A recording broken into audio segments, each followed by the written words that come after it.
Hey, have you ever wondered how much you need to have saved up in retirement? How much income can you receive in retirement? And are you on track? Well, Fidelity seems to have the answer for this, but we're going to put it to the test. Lightning strikes and then you're gonna know my name. Hey there, what's up? Thanks for stopping by, taking your time to watch this video. I really appreciate it.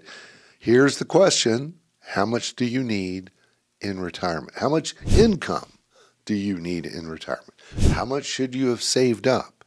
Are you on track? Well, I get this a lot, and Fidelity put out a little bit of a study on this. They think they have the answer. It's called the 45% rule.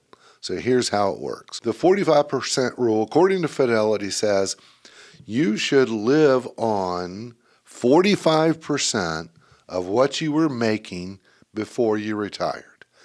They go on to say, by age 67, you should have saved up 10 times what you were making in salary.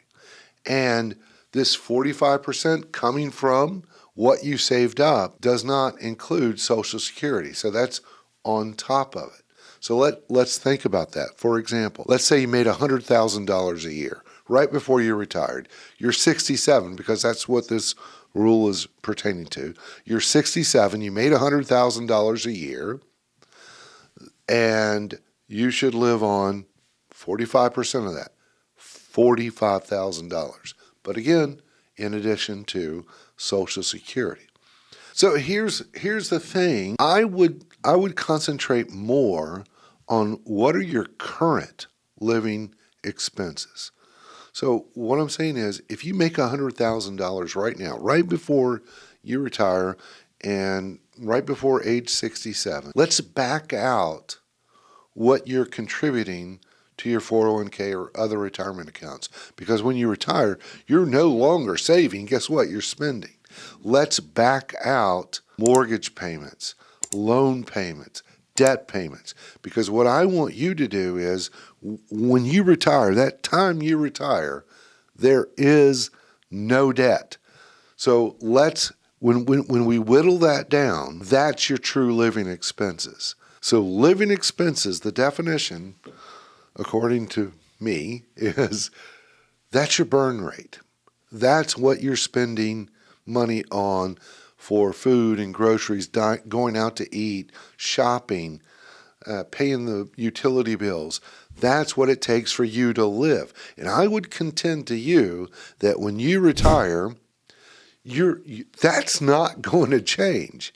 You're still going to buy groceries. You're still going to eat. You're still going to shop and things like that. So let's work off that living expense right now, but we got to add to it, because I would also contend to you that you're going to spend more in retirement than those living expenses. We got the debt paid off. We don't have a mortgage. We're not saving. We just want to look at that living expense that it takes for you to, spend for your lifestyle. Think about it. Man, I love to play golf. I would love to play. I try to play twice a week. Doesn't always happen. Maybe once a week. But if I was retired, I would be playing golf 3, maybe 4 times a week. Maybe you like tennis. You want to join a tennis club. That's another added expense to your lifestyle. So we got to get at that number and then wrap everything around it. So I want to show you an example. We're going to put this rule to the test and see if it, musters up. But before we do that, you might want to consider subscribing to this channel. I would really appreciate it. Give this video a thumbs up. Helps the algorithm and all that stuff. All right, enough of the commercial. Let's put this to the test. So for example, I've got a fella here, or a lady, it just says test client. They're 67 years old. Their expenses is let's go to income first. They make $100,000 a year. And their expenses, once we deduct taxes, once we deduct the contributions to the 401k, once we back out the mortgage payment or loan payments, what does it take for this person to live? I've just calculated $4,394, pretty exact. That's their burn rate. That's what it takes to fund their lifestyle. So what I would say, you want to live just like you were before. You don't want to decrease your lifestyle. Now, goals, again, they're 67. They want to retire at 67. They were born in January. That's fine.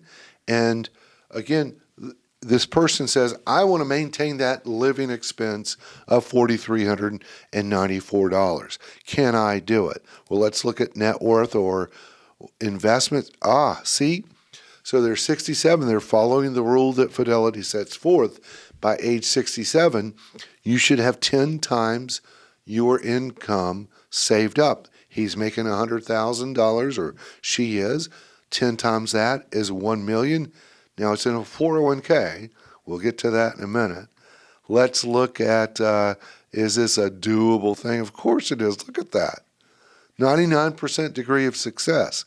And let's look at where this is coming from. Here, we'll go to cash flows. All right, so once they're retired, this person is pulling the trigger on Social Security. We estimated that for them to be $33,070.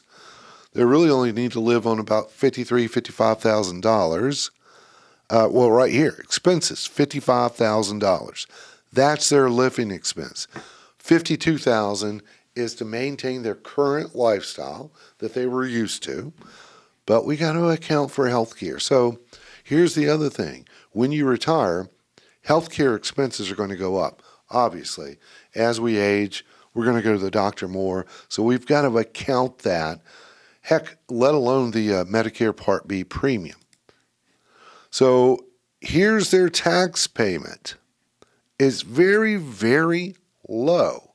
And the reason is the bulk of what they need is coming from Social Security.